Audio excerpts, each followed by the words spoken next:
নমস্কার, আমি শ্রী বিশ্বনাথ চক্রবর্তী, রাজ জ্যোতিষী। প্রয়োজনে আমার নিচের নাম্বারে যোগাযোগ করবেন। দেখবেন বহুদিন থেকে একটি ছেলে একটি মেয়ে প্রেম ভালোবাসা আছে, কিন্তু কিছুদিন পরে দেখা যাচ্ছে ছেলেটি মেয়েকে ছেড়ে যেয়ে সে আর একটা মেয়ের সঙ্গে কথা বলছে। আবার এরকমও দেখা যায় একটি ছেলে একটি মেয়েকে খুব ভালোবাসে, হঠাৎ করে দেখতে পেল মেয়েটি আর একটা ছেলের সঙ্গে সম্পর্ক গড়ে উঠছে। যদি এরকম আপনাদের সঙ্গে যদি কারোর সম্পর্ক থাকে এবং ভালো সব কিছু ভালো জিনিস ভেবে সিদ্ধান্ত নেবেন, খারাপ জিনিসের উপরে এটা প্রয়োগ করবেন না। এটা খুব শক্তিশালী এবং ভালো।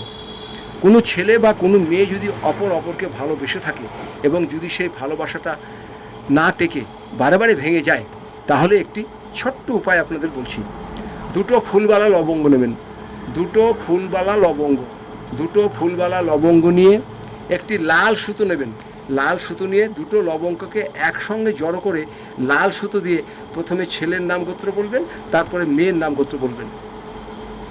প্রথমে ছেলের নাম বলবেন, তারপরে মেয়ের নাম বলবেন, দিয়ে লবঙ্গটা পকেটে সবসময় রাখুন।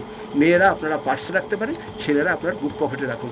দেখুন আপনাদের সম্পর্ক যেটা ভেঙে গেছে বা চলে গেছে, এই সম্পর্ক আবার নতুন করে তৈরি হয়ে যাবে। এটা একদম পরীক্ষিত প্রমাণ, বহু মানুষ করেছেন, উপকৃত পেয়েছে। আপনিও করুন, ভালো উপকার পাবেন, আপনার ভালোবাসা ঠিক থেকে যাবে। নমস্কার নেবেন, প্রয়োজনে নিচের নাম্বারে যোগাযোগ করবেন। ভালো থাকবেন।